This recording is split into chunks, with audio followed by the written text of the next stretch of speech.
ಶ್ರೀ ಗಣಪತಿ ಶಾರದಾ ಗುರುಭ್ಯೋ ನಮಃ. ಉತ್ತರಂ ಯತ್ ಸಮುದ್ರಸ್ಯ ಹಿಮಾದ್ರೇಶ್ಚೈವ ದಕ್ಷಿಣಂ ವರ್ಷಂ ತದ್ ಭಾರತಂ ನಾಮ ಭಾರತೀಯತ್ರ ಸಂತತಿ. ಶ್ರೋತೃಗಳಿಗೆ ಶ್ರೀ ಸ್ಕಾಂದ ಮಹಾಪುರಾಣದ 4ನೆಯ ಕಾಶಿ ಖಂಡದ ಉತ್ತರಾರ್ಧದಲ್ಲಿ ದೂರ್ವಾಸ ವರಪ್ರಧಾನ ಕಾಮೇಶ್ವರಾವಿರ್ಭಾವ ವರ್ಣನವೆಂಬ 85ನೆಯ ಅಧ್ಯಾಯಕ್ಕೆ ಸ್ವಾಗತ. ಸ್ಕಂದನು ಹೇಳುತ್ತಾನೆ: ಅಗಸ್ತ್ಯ ಮಹರ್ಷಿಯೇ, ಜಗನ್ಮಾತೆಯಾದ ಪಾರ್ವತಿಯ ಮುಂದೆ ಮುನ್ನು ತ್ರಿಪುರ ಧ್ವಂಸಿಯು ಈ ಪುಣ್ಯ ಕಥೆಯನ್ನು ಹೇಗೆ ನಿರೂಪಿಸಿದನೋ ಹಾಗೆಯೇ ನಾನು ನಿನಗೆ ಹೇಳುತ್ತೇನೆ. ಪೂರ್ವದಲ್ಲಿ ಒಮ್ಮೆ ಸಮುದ್ರಗಳಿಂದಲೂ ಅರಣ್ಯಗಳಿಂದಲೂ ನದಿಗಳಿಂದಲೂ ಪರ್ವತಗಳಿಂದಲೂ ಗ್ರಾಮ ನಗರ ಪಟ್ಟಣಗಳಿಂದಲೂ ಸಮೃದ್ಧವಾದ ಸಮಸ್ತ ಭೂಮಂಡಲವನ್ನು ಸುತ್ತುತ್ತಾ ಮಹಾ ತೇಜಸ್ವಿಯೂ ಮಹಾಕೋಪಿಯೂ ಮಹಾ ತಪಸ್ಸಂಪನ್ನನೂ ಆದ ದೂರ್ವಾಸ ಮುನಿಯು ಕಾಲಕ್ರಮದಲ್ಲಿ ಮಹೇಶ್ವರನ ನಿವಾಸವೆನಿಸಿದ ಈ ಆನಂದ ಕಾನನಕ್ಕೆ ಬರುವವನಾದನು. ಅನೇಕ ಪ್ರಾಸಾದಗಳಿಂದಲೂ ಕುಂಡಗಳಿಂದಲೂ ತಟಾಕಗಳಿಂದಲೂ ಶೋಭಿಸುತ್ತಿರುವ ಶಂಭುವಿನ ಕ್ರೀಡಾ ಪ್ರದೇಶವೆನಿಸಿದ ಈ ಕ್ಷೇತ್ರವೆಲ್ಲವನ್ನೂ ನೋಡಿ ಆತನು ಅತ್ಯಂತ ಸಂತೋಷವನ್ನು ಹೊಂದಿದನು. ಹೆಜ್ಜೆ ಹೆಜ್ಜೆಗೂ ಯಮನ ಮಹಾಭಯವನ್ನು ಜಯಿಸಿರುವ ಮಹಾಮುನಿಗಳ ಮನೋಹರಗಳಾದ ಆಶ್ರಮ ಪ್ರದೇಶಗಳನ್ನು ನೋಡುತ್ತಾ ಆ ದೂರ್ವಾಸ ಮುನಿಯು ಆಶ್ಚರ್ಯಚಕಿತನಾಗಿ ತಿರುಗುತ್ತಿದ್ದನು. ಸರ್ವಕಾಲದಲ್ಲಿಯೂ ಪುಷ್ಪ ಭರಿತಗಳು, ಶೀತಳವಾದ ನೆರಳನ್ನು ಕೊಡುವಂತೆ ದಟ್ಟವಾದ ಎಲೆಗಳ ವಿಸ್ತಾರವುಳ್ಳವುಗಳು, ಹಣ್ಣುಗಳಿಂದ ತೂಗುತ್ತಿರುವವುಗಳು, ಬಳ್ಳಿಗಳಿಂದ ಸುತ್ತುವರಿಯಲ್ಪಟ್ಟವುಗಳು ಆದ ವೃಕ್ಷಗಳನ್ನು ಕಂಡು ಆ ಮಹಾಮುನಿಯು ಸಂತೋಷವನ್ನು ಹೊಂದಿದನು. ಆ ದೂರ್ವಾಸನು ಅಲ್ಲಿ ನೆರೆದಿದ್ದ ಉತ್ತಮರಾದ ಮಹೇಶ್ವರ ಭಕ್ತರನ್ನು ಕಂಡು ಅಪರಿಮಿತ ಆನಂದ ಭರಿತನಾದನು. ಅವರೆಲ್ಲರೂ ವಿಭೂತಿಗಳಿಂದ ಸರ್ವಾವಯವಗಳನ್ನು ಅಲಂಕರಿಸಿಕೊಂಡು ಕೂದಲುಗಳನ್ನು ತಲೆಯ ಮೇಲೆ ಜಡೆಗಳ ಕಿರೀಟಗಳಂತೆ ಧರಿಸಿದ್ದರು. ಅವರ ಉಡುಗೆ ಎಂದರೆ ಕೌಪೀನ ಒಂದೇ. ನಿರಂತರವೂ ಸ್ಮರವೈರಿಯ ಧ್ಯಾನದಲ್ಲಿಯೇ ತತ್ಪರರಾಗಿದ್ದರು. ಕಂಕುಳಿನಲ್ಲಿ ಸೋರೆಯ ವಿಭೂತಿ ಭರಣಿಗಳನ್ನು ಹೊತ್ತುಕೊಂಡು ತಮ್ಮ ಹುಡುತ್ಕಾರಗಳಿಂದ ಮೇಘಗಳ ಗಂಭೀರವಾದ ಗರ್ಜನೆಯನ್ನು ಕೀಳೆನಿಸುತ್ತಿದ್ದರು. ಎಲ್ಲರೂ ದೇವರ ಪೆಟ್ಟಿಗೆ, ದಂಡ, ಪಾನಪಾತ್ರೆ ಇವುಗಳನ್ನು ಮಾತ್ರ ಸ್ವೀಕರಿಸಿದ್ದರು. ಕೆಲವೆಡೆಗಳಲ್ಲಿ ಸರ್ವಸಂಗ ಪರಿತ್ಯಾಗವನ್ನು ಮಾಡಿದವರು ಪರಿಗ್ರಹ ಪರಾನ್ಮುಖರು ಆದ ತ್ರಿದಂಡಿ ಸನ್ಯಾಸಿಗಳನ್ನು ದೂರ್ವಾಸ ಮುನಿಯು ಕಂಡನು. ಅವರು ಯಮನಿಗೂ ಭಯಗೊಳ್ಳುವವರಾಗಿರಲಿಲ್ಲ. ವಿಶ್ವೇಶ್ವರನನ್ನೇ ಶರಣು ಹೊಕ್ಕಿದ್ದರು. ವೇದಗಳ ಗೂಢಾರ್ಥಗಳನ್ನೆಲ್ಲ ತಿಳಿದವರಾಗಿ ಜನ್ಮದಿಂದಲೂ ಬ್ರಹ್ಮಚಾರಿಗಳೇ ಆಗಿದ್ದರು.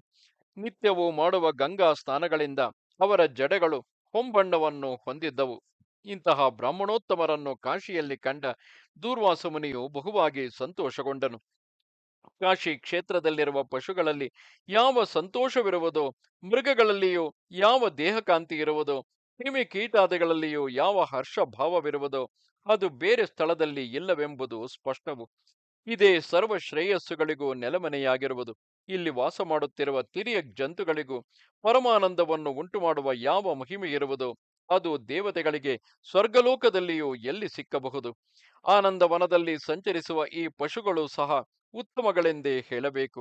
ಸದಾ ಆನಂದಮಯರೆಂದು ಹೆಸರಾದವರು, ನಂದನವನದಲ್ಲಿ ವಿಹರಿಸುತ್ತಿರುವವರು ಆದ ದೇವತೆಗಳ ಜನ್ಮವನ್ನು ಯಾರು ಅಪೇಕ್ಷಿಸತಕ್ಕದ್ದಲ್ಲ. ಕಾಶಿ ನಗರದಲ್ಲಿರುವ ಮ್ಲೇಚ್ಛನು ಮುಂದೆ ಮಂಗಳವನ್ನು ಪಡೆಯುವವನಾದುದರಿಂದ ಉತ್ತಮನೇ ಆಗಿರುವನು. ಬೇರೆ ಸ್ಥಳದಲ್ಲಿರುವ ದೀಕ್ಷಿತನು ಸಹ ಅವನಿಗೆ ಸಮಾನನಾಗಲಾರನು. ಏಕೆಂದರೆ ಆ ದೀಕ್ಷಿತನು ಮುಕ್ತಿ ಭಾಜನನಾಗುವುದಿಲ್ಲ. ವಿಶ್ವೇಶ್ವರಾಧಿಷ್ಠಿತವಾದ ಈ ಪಟ್ಟಣವು ಹೇಗೆ ನನ್ನ ಮನಸ್ಸನ್ನು ಸೂರೆಗೊಳ್ಳುತ್ತಿರುವುದೋ ಹಾಗೆ ಸಮಸ್ತ ಭೂಮಂಡಲವಾಗಲಿ, ಸ್ವರ್ಗವಾಗಲಿ, ನಾಗಲೋಕವಾಗಲಿ ಆಕರ್ಷಿಸಲಾರವು.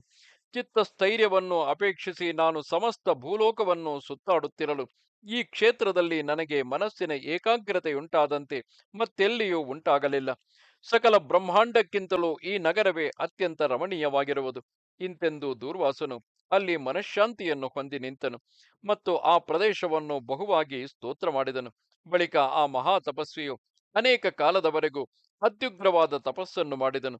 ಆದರೂ ಅವನು ಯಾವ ಅತ್ಯಲ್ಪ ಫಲವನ್ನು ಪಡೆಯಲಿಲ್ಲ. ಆಗ ಆತನು ಬಹುವಾಗಿ ಕೋಪಗೊಂಡನು. ದುಷ್ಟ ತಪಸ್ವಿಯಾದ ನನಗೆ ಧಿಕ್ಕಾರವಿರಲಿ. ನನ್ನ ದುಸ್ಸಾಧ್ಯವಾದ ಈ ತಪಸ್ಸಿಗೂ ಧಿಕ್ಕಾರ. ಶಂಭು ಕ್ಷೇತ್ರವೆನಿಸಿ ಎಲ್ಲರನ್ನೂ ಮೋಸಗೊಳಿಸುತ್ತಿರುವ ಈ ಕ್ಷೇತ್ರಕ್ಕೂ ಧಿಕ್ಕಾರವಿರಲಿ.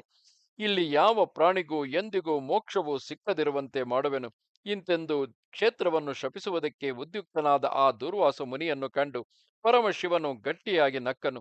ಅಲ್ಲಿಯೇ ಒಂದು ಶಿವಲಿಂಗವು ಆವಿರ್ಭವಿಸಿ ಪ್ರಹಸಿತೇಶ್ವರವೆಂದು ಎಂಬುದಾಗಿ ಪ್ರಖ್ಯಾತವಾಯಿತು. ಆ ಲಿಂಗವನ್ನು ದರ್ಶನ ಮಾಡಿದ ಮಾನವರಿಗೆ ಹೆಜ್ಜೆ ಹೆಜ್ಜೆಗೂ ಆನಂದ ಪರಂಪರೆಗಳೇ ಉಂಟಾಗುತ್ತಿರುವವು.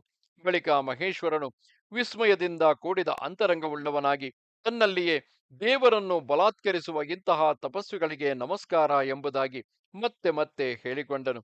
ತಪಸ್ವಿಗಳು ಎಲ್ಲಿ ತಪಸ್ಸನ್ನು ಮಾಡುತ್ತಿರುವರೋ, ಎಲ್ಲಿ ತಮ್ಮ ಆಶ್ರಮಗಳನ್ನು ಕಲ್ಪಿಸಿಕೊಂಡಿರುವರೋ, ಎಲ್ಲಿ ಸ್ಥಾನಮಾನಗಳನ್ನು ಪಡೆದಿರುವರೋ, ಅಲ್ಲಿಯೇ ಬ್ರಾಹ್ಮಣರು ಅಸಹನಶೀಲರಾಗುವರು. ತಪಸ್ಸಂಪನ್ನರಾದವರು ಮನಸ್ಸಿನಿಂದ ಅಪೇಕ್ಷಿಸಿದ್ದರಲ್ಲಿ ಎಳ್ಳಿನಷ್ಟು ಕೊರತೆಯಾದರೂ ತಪಸ್ಸಿನ ಸಮಸ್ತ ಫಲವನ್ನು ನಾಶಗೊಳಿಸುವ ಕ್ರೋಧದಿಂದ ಆವಿಷ್ಟರಾಗುವರು. ಹಾಗಾದರೂ ಆತ್ಮಶ್ರೇಯಸ್ಸನ್ನು ಅಪೇಕ್ಷಿಸುವ ತಾಪಸರು ಸಕಲರಿಗೂ ಪೂಜಾರ್ಹರೇ ಆಗಿರುವರು. ಶಾಂತ ಮನಸ್ಕರೇ ಆಗಲಿ, ಕ್ರೋಧಾವಿಷ್ಟರೇ ಆಗಿರಲಿ, ತಪಸ್ಸಂಪನ್ನರಾಗಿರುವವರ ವಿಷಯದಲ್ಲಿ ಅದರ ಚಿಂತೆ ಏಕೆ? ಇಂತೆಂದು ಮಹೇಶ್ವರನು ಮನಸ್ಸಿನಲ್ಲಿ ಯೋಚಿಸುತ್ತಿರುವಂತೆಯೇ ಆ ದೂರ್ವಾಸ ಮಹಾಮುನಿಯ ಕ್ರೋಧವೆಂಬ ಅಗ್ನಿ ಜ್ವಾಲೆಗಳು ಆಕಾಶಮಂಡಲವನ್ನೆಲ್ಲ ಆವರಿಸಿಕೊಂಡವು. ಆತನ ಕ್ರೋಧಾಗ್ನಿಯ ಹೊಗೆಯಿಂದ ವ್ಯಾಪಿತವಾಗಿ ಆಕಾಶಮಂಡಲವೆಲ್ಲವೂ ಆ ಕಾರಣದಿಂದಲೇ ಅಂದು ಮೊದಲುಗೊಂಡು ಅಪರಿಹಾರ್ಯವಾದ ನೀಲವರ್ಣವನ್ನು ತಳೆದಿರುವುದು. ಆಗ ಪರಮೇಶ್ವರನ ಗಣಗಳೆಲ್ಲರೂ ಆಹಾ, ಇದೇನು ಇದೇನು ಎನ್ನುತ್ತಲೇ ತಮ್ಮ ತಮ್ಮಲ್ಲಿ ಮಾತನಾಡಿಕೊಳ್ಳುತ್ತಾ ಪ್ರಳಯದಲ್ಲಿ ಭೂಲೋಕವನ್ನು ಆವರಿಸುವ ಸಮುದ್ರೋದಕದಂತೆ ಕ್ಷೋಭಗೊಂಡರು. ಸಿಂಹಗರ್ಜನೆಗಳನ್ನು ಮಾಡುತ್ತಾ ಧಿಕ್ಕಾರ ವಚನಗಳನ್ನಾಡುತ್ತಾ ತಮ್ಮ ಆಯುಧಗಳನ್ನು ಕೈಗಳಲ್ಲಿ ಎತ್ತಿ ಹಿಡಿದುಕೊಂಡು ಪ್ರಮಥ ಗಣಗಳೆಲ್ಲರೂ ಮಹೇಶ್ವರನ ಆ ಕ್ಷೇತ್ರವನ್ನು ಸುತ್ತುವರಿಸಿದರು. ಯಮನು ಯಾರು, ಕಾಲನು ಯಾರು, ಅಥವಾ ಮೃತ್ಯುವು ಯಾರು, ಹಂತಕನು ಯಾರು, ಬ್ರಹ್ಮದೇವನು ಯಾರು, ದೇವತೆಗಳು ಯಾರು, ನಾವು ಕೋಪಗೊಂಡರೆ ಎದುರಿಗೆ ನಿಲ್ಲಲು ಯಾವನಿರುವನು? ಅಗ್ನಿಯನ್ನು ನೀರಿನಂತೆ ಪಾನ ಮಾಡಿಬಿಡುವೆವು, ಸಮಸ್ತ ಪರ್ವತಗಳನ್ನು ಚೂರ್ಣಗೊಳಿಸುವೆವು, 7 ಸಮುದ್ರಗಳ ತಳಗಳನ್ನು ನಿಮಿಷ ಮಾತ್ರದಲ್ಲಿಯೇ ಮರಳುಗಾಡುಗಳಾಗಿ ಮಾಡಬಲ್ಲೆವು, ಪಾತಾಳ ಲೋಕವನ್ನು ಮೇಲಕ್ಕೆತ್ತಿಕೊಂಡು ಬರುವೆವು, ಸ್ವರ್ಗ ಲೋಕವನ್ನು ಕೆಳಕ್ಕೆ ತುಳಿದು ಬಿಡುವೆವು, ಸಮಸ್ತ ಆಕಾಶವನ್ನು ಒಂದೇ ಕಬಳವನ್ನಾಗಿ ನುಂಗಿ ಮುಗಿಸಿ ಬಿಡುವೆವು, ಬ್ರಹ್ಮಾಂಡ ಕಟಾಹವನ್ನೇ ಕ್ಷಣ ಮಾತ್ರದಲ್ಲಿ ಒಡೆದು ಹಾಕುವೆವು, ಕಾಲ ಯಮನನ್ನು ಮೃತ್ಯು ದೇವತೆಯನ್ನು 2 ಕೈಗಳಲ್ಲಿ ಹಿಡಿದು 2 ತಾಳಗಳಂತೆ ಬಡಿದು ಬಿಡುವೆವು, ಭೂಮಂಡಲವನ್ನೇ ನುಂಗುವೆವು. ಆದರೆ ವಾರಾಣಸಿ ಪುರಿಯು ಮಾತ್ರ ನಮಗೆ ತ್ಯಾಜ್ಯವಾಗಿರುವುದು. ಅಲ್ಲಿ ಮರಣವನ್ನು ಹೊಂದಿದ ಮಾತ್ರದಿಂದಲೇ ಜಂತುಗಳು ಸಂಸಾರದಿಂದ ಮುಕ್ತಿಯನ್ನು ಪಡೆಯುವವಲ್ಲವೇ? ಈ ಹೊಗೆಯ ಸಂಭಾರವೆಲ್ಲಿಯದು? ಈ ಜ್ವಾಲೆಗಳ ಸಮೂಹಗಳೆಲ್ಲಿಯವು? ಮದದಿಂದ ಮೋಹದಿಂದ ಹೊಂದಿದ ಮದದಿಂದ ಮೋಹವನ್ನು ಹೊಂದಿದ ಯಾವನು ತಾನೇ ನಮ್ಮ ಒಡೆಯನು ಮೃತ್ಯುಂಜಯನೂ ಆದ ಮಹೇಶ್ವರನನ್ನು ತಿಳಿಯದಿರುವನು? ಇಂತೆಂದು ಭಯಕ್ಕೂ ಮಹಾಭಯವನ್ನು ಉಂಟು ಮಾಡುವವರಾದ ಮಹಾದೇವನ ಪಾರ್ಶ್ವದ ಗಣನಾಯಕರು ಆರ್ಭಟಿಸುತ್ತಾ ಕ್ಷೇತ್ರದ ಸುತ್ತಲೂ ಆಕಾಶವನ್ನು ಮುಟ್ಟುವಂತಹ ಪ್ರಾಕಾರವನ್ನು ನಿರ್ಮಿಸಿದರು. ಪ್ರಳಯಾಗ್ನಿಗೆ ಸಮಾನವಾದ ಆ ದೂರ್ವಾಸ ಮುನಿಯ ಕೋಪಾಗ್ನಿಯನ್ನು ಛಿನ್ನ ಭಿನ್ನವಾಗಿ ಮಾಡಿ ಕಳೆದು ನಂದಿ, ನಂದಿಶೇನ, ಸೋಮನಂದಿ, ಮಹೋದರ, ಮಹಾಹನು, ಮಹಾಗ್ರೀವ, ಮಹಾಕಾಲ, ಜಿತಾಂತಕ, ಮೃತ್ಯುಕಂಪನ, ಭೀಮ, ಘಂಟಾಕರ್ಣ, ಮಹಾಬಲ, ಕ್ಷೋಭಣ, ದ್ರಾವಣ, ಜೃಂಭಿ, ಪಂಚಮುಖ, ಪಂಚನೇತ್ರ, ದ್ವಿಶಿರ, ತ್ರಿಶಿರ, ಸೋಮ, ಪಂಚಹಸ್ತ, ದಶಮುಖ, ಚಂಡ, ಭೃಂಗಿರಿಟಿ, ತುಂಡಿ, ಪ್ರಚಂಡ, ತಾಂಡವಪ್ರಿಯ, ಪಿಚಂಡಿಲ, ಸ್ಥೂಲಶಿರ, ಸ್ಥೂಲಕೇಶ, ಗಭಸ್ತಿಮಂತ, ಕ್ಷೇಮಕ, ಕ್ಷೇಮಧನ್ವ, ವೀರಭದ್ರ, ಯುದ್ಧಪ್ರಿಯ, ಚಂಡಹಸ್ತ, ಶೂಲಪಾಣಿ, ಪಾಶಹಸ್ತ, ಪ್ರಶೋದರ, ದೀರ್ಘಕಂಠ, ಪಿಂಗಾಕ್ಷ, ಪಿಂಗಳ, ಪಿಂಗಕೇಶ, ಬಹುನೇತ್ರ, ಲಂಬಕರ್ಣ, ಖರ್ವ, ಪರ್ವತ ವಿಗ್ರಹ, ಗೋಕರ್ಣ, ಗಜಕರ್ಣ, ಕೋಕಿಲ, ಗಜಾನನ, ನೈಗಮೇಯ, ನಾನು ಅಂದರೆ ಸ್ಕಂದನು, ವಿಕಟಾಸ್ಯ, ಅಟ್ಟಹಾಸಕ, ಸೀರಪಾಣಿ, ಶಿವಾರಾವ, ವೈಣಿಕ, ವೇಣುವಾದಕ, ದುರಾಧರ್ಷ, ದುಸ್ಸಹ, ಗರ್ಜನ, ರಿಪುತರ್ಜನ ಇವರೇ ಮೊದಲಾದ 100 ಕೋಟಿ ಸಂಖ್ಯೆಯ ಅಜೇಯರಾದ ಗಣನಾಯಕರು ಕಾಶಿಯನ್ನು ಸುತ್ತು ಬಳಸಿ ಅಲ್ಲಿ ವಾಯುವಿನ ಸಂಚಾರವನ್ನು ತಡೆಗಟ್ಟಿದರು. ಆ ಗಣಗಳೆಲ್ಲರೂ ಕ್ಷೋಭಗೊಂಡು ಹಾರಾಡುತ್ತಿದ್ದುದರಿಂದ ದೂರ್ವಾಸ ಮಹರ್ಷಿಯ ಕೋಪಾಗ್ನಿಯಿಂದ ಮೊದಲೇ ವ್ಯಾಕುಲಗೊಂಡಿದ್ದ 3 ಲೋಕಗಳು ಮತ್ತು ಹೆಚ್ಚಾಗಿ ನಡುಗತೊಡಗಿದವು. ಆ ಸಮಯದಲ್ಲಿ ಅವರ ತೇಜಸ್ಸಿನಿಂದ ಕಾಂತಿಹೀನರಾದ ಸೂರ್ಯ ಚಂದ್ರರು ಆ ಪ್ರಮಥ ಗಣಗಳ ಅನುಜ್ಞೆಯನ್ನು ಪಡೆಯದೆ ಕಾಶಿ ನಗರವನ್ನು ಪ್ರವೇಶ ಮಾಡುವಂತಿರಲಿಲ್ಲ. ಇಂತು ಅತ್ಯಂತವಾಗಿ ಕ್ಷೋಭೆಗೊಂಡು ಅಲ್ಲಿಯೇ ನೆರೆದಿರುವ ತನ್ನ ಪ್ರಮಥ ಸಮೂಹವನ್ನು ತಡೆದು ಮಹೇಶ್ವರನು, ಈ ಮಹಾಮುನಿಯು ನನ್ನ ಅಂಶದಿಂದಲೇ ಅನುಸೂಯ ದೇವಿಯಲ್ಲಿ ಹುಟ್ಟಿರುವನು ಎಂದು ಹೇಳಿದನು. ತರುವಾಯ ಆ ಮಹಾಮುನಿಯ ಶಾಪದಿಂದ ಕ್ಷೇತ್ರವನ್ನು ಕಾಪಾಡುವುದಕ್ಕಾಗಿ ಕೃಪಾ ಸಮುದ್ರನಾದ ಮಹಾದೇವನು ತೇಜೋಮಯನಾದ ದೂರ್ವಾಸವನಿಯ ಮುಂದಿರುವ ಲಿಂಗದಿಂದಲೇ ಆವಿರ್ಭವಿಸಿದನು. ಕಾಶಿ ಕ್ಷೇತ್ರದ ವಿಷಯದಲ್ಲಿ ಮೋಕ್ಷ ಲಾಭಕ್ಕೆ ಪ್ರತಿಬಂಧಕವಾದ ಶಾಪವು ಈ ಮುನಿವರಿಯನಲ್ಲಿ ಉಂಟಾಗದಿರಲಿ ಎಂಬ ಅನುಕ್ರೋಶದಿಂದಲೇ ಮಹಾದೇವನು ಆತನಿಗೆ ಪ್ರತ್ಯಕ್ಷ ದರ್ಶನವನ್ನು ಕೊಟ್ಟು ಅವನನ್ನು ಕುರಿತು ಎಂತೆಂದನು. ಎಲೈ ಅಗಸ್ತ್ಯನೇ, ಮಹಾಕೋಪಿಷ್ಟನಾದ ಅಯ್ಯ ಮಹೇಶ್ವರನು ಹೇಳುತ್ತಿರುವನು, ಮಹಾಕೋಪಿಷ್ಠನಾದ ಅಯ್ಯ ತಪಸ್ವಿಯೇ, ಅದು ನಾನು ನಿನಗೆ ಪ್ರಸನ್ನನಾಗಿರುವೆನು. ಯಾವ ಶಂಕೆಯನ್ನು ಇಟ್ಟುಕೊಳ್ಳದೆ ವರವನ್ನು ಬೇಡು. ನಿನಗೆ ಯಾವ ವರವನ್ನು ಕೊಡಬೇಕೋ ಹೇಳು. ಆಗ ಶಾಪವನ್ನು ಕೊಡಲು ಕೈಯನ್ನೆತ್ತಿದ್ದ ಆ ದೂರ್ವಾಸ ಮುನಿಯು ಕ್ರೋಧದಿಂದ ಕಣ್ಣು ಕಾಣದ ನಾನು ಮಹತ್ತರವಾದ ಅಪರಾಧವನ್ನು ಮಾಡಿದೆನು ಎಂಬುದಾಗಿ ಮನಸ್ಸಿನಲ್ಲಿಯೇ ಕೊರಗುತ್ತಾ ನಾಚಿಕೆಪಟ್ಟು ನಿಂತಿದ್ದನು. ಮಹಾದೇವನನ್ನು ಕುರಿತು ಆತನು ಎಂತೆಂದು ಹೇಳಿದನು: ಮೂರು ಲೋಕಗಳಿಗೂ ಅಭಯವನ್ನು ನೀಡುವ ಈ ಕಾಶಿ ಕ್ಷೇತ್ರವನ್ನು ಶಪಿಸುವ ದುರ್ಬುದ್ಧಿಯುಳ್ಳ ನನಗೆ ಅನೇಕ ಧಿಕ್ಕಾರಗಳಿರಲಿ. ದುಃಖ ಸಮುದ್ರದಲ್ಲಿ ಮುಳುಗಿದವರು, ಜನನ ಮರಣ ರೂಪ ಸಂಸಾರದಲ್ಲಿ ಖೇದಗೊಳ್ಳುತ್ತಿರುವವರು, ಕರ್ಮ ಪಾಶಗಳಿಂದ ಕಂಠದಲ್ಲಿ ಬಿಗಿಯಲ್ಪಡುವವರು ಆದವರಿಗೆ ಈ ಕಾಶಿಯೊಂದೇ ಮೋಕ್ಷ ಸಾಧನವು. ಸಕಲ ವಿಧಗಳಾದ ಪ್ರಾಣಿಗಳಿಗೂ ಕಾಶಿ ಕ್ಷೇತ್ರವೊಂದೇ ಜನನಿ ಎನಿಸಿ ಮೋಕ್ಷವೆಂಬ ಅಮೃತದ ಸ್ತನ್ಯಪಾನದಿಂದಲೂ ಮುಕ್ತಿ ಪಥದಲ್ಲಿ ಅವರನ್ನು ನಡೆಸುವುದರಿಂದಲೂ ಉದ್ಧರಿಸುತ್ತಿರುವುದು. ಅಥವಾ ಈ ಕಾಶಿಗೂ ತಾಯಿಗೂ ಹೋಲಿಕೆಯನ್ನು ಹೇಳಲು ಎಂದಿಗೂ ತಡೆಯುವುದಿಲ್ಲ. ಏಕೆಂದರೆ ತಾಯಿಯು ಮಗುವನ್ನು ಗರ್ಭದಲ್ಲಿ ಧರಿಸುವಳು, ಕಾಶಿಯಾದರೋ ಪ್ರಾಣಿಗಳಿಗೆ ಗರ್ಭವಾಸವನ್ನೇ ತಪ್ಪಿಸುವುದು. ಇಂತಹ ಕಾಶಿ ಕ್ಷೇತ್ರವನ್ನು ಯಾವ ಮೂಢನು ಶಪಿಸಲು ಉದ್ಯುಕ್ತನಾಗುವನೋ ಅವನೇ ಆ ಶಾಪದ ಫಲವನ್ನು ಅನುಭವಿಸುವನಲ್ಲದೆ ಕಾಶಿ ಕ್ಷೇತ್ರಕ್ಕೆ ಯಾವ ದೋಷವೂ ಸಂಭವಿಸುವುದಿಲ್ಲ.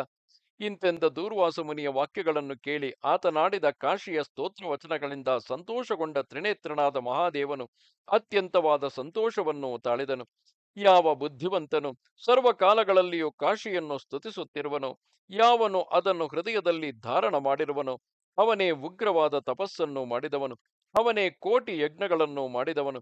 ಯಾವನ ನಾಲಿಗೆಯಲ್ಲಿ ಕಾಶಿ ಎಂಬ ಎರಡು ಅಕ್ಷರಗಳು ಯಾವಾಗಲೂ ನಲಿದಾಡುತ್ತಿರುವವು, ಆ ಕುಶಾಗ್ರ ಬುದ್ಧಿಗೆ ಎಂದಿಗೂ ಗರ್ಭವಾಸವು ಸಂಭವಿಸುವುದಿಲ್ಲವು. ಯಾವನು ಕಾಶಿ ಎಂಬ ಎರಡಕ್ಷರಗಳ ಮಹಾಮಂತ್ರವನ್ನು ಪ್ರತಿದಿನದ ಪ್ರಾತಃ ಕಾಲದಲ್ಲಿ ಜಪಿಸುವನೋ, ಅವನು ಇಹಲೋಕ ಪರಲೋಕಗಳೆರಡನ್ನು ಜಯಿಸಿ ಕೊನೆಯಲ್ಲಿ ಪುನರಾವೃತ್ತಿ ರಹಿತವಾದ ಪದವಿಯನ್ನು ಪಡೆಯುವನು. ಎಲೈ ಅನಸೂಯಾನಂದನನೇ, ಈಗ ಕಾಶಿಯನ್ನು ಸ್ತೋತ್ರ ಮಾಡಿದ ಪುಣ್ಯದಿಂದ ನಿನಗೆ ಯಾವ ಸಮ್ಯ ಜ್ಞಾನ ಉಂಟಾಗಿರುವುದೋ ಅದು ಹಿಂದೆ ನಿನ್ನ ಸಮಗ್ರ ತಪಸ್ಸಿನಿಂದಲೂ ಉಂಟಾಗಲಿಲ್ಲ.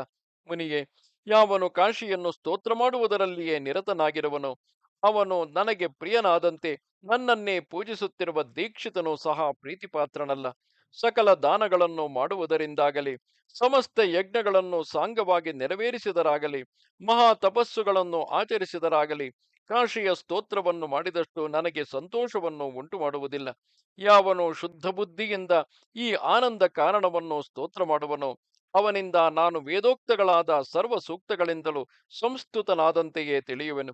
ಅಯ್ಯ ಅನಸೂಯ ಪುತ್ರನೇ, ಅನಸೂಯ ಪುತ್ರನೇ, ಮಹಾತಪಸ್ವಿಯೇ, ನಿನ್ನ ಸಕಲ ಇಷ್ಟಾರ್ಥಗಳು ಸಂಪೂರ್ಣಗೊಳ್ಳುವವು. ಮುಂದೆ ನಿನಗೆ ಮಹಾಮೋಹ ಪ್ರಭವವಾದ ಸಂಸಾರವನ್ನು ನಾಶ ಮಾಡುವ ಜ್ಞಾನ ಉಂಟಾಗುವುದು. ನಿಷ್ಕಲ್ಮಶನೇ, ಬೇರೊಂದು ವರವನ್ನು ಕೇಳಿಕೊ. ನಿನಗೆ ನಾನು ಏನನ್ನು ಕೊಡಲಿ? ಸತ್ಪುರುಷರಿಗೆ ನಿನ್ನಂತಹ ಮುನಿವರಿಯರೇ ಶ್ಲಾಘನೀಯರಾಗಿರುವರು. ಯಾವನಿಗೆ ತಪಸ್ಸಿನ ಸಾಮರ್ಥ್ಯವಿರುವುದೋ ಅವನೇ ಕೋಪಗೊಳ್ಳುವುದಕ್ಕೂ ಶಕ್ತನಾಗುವನು.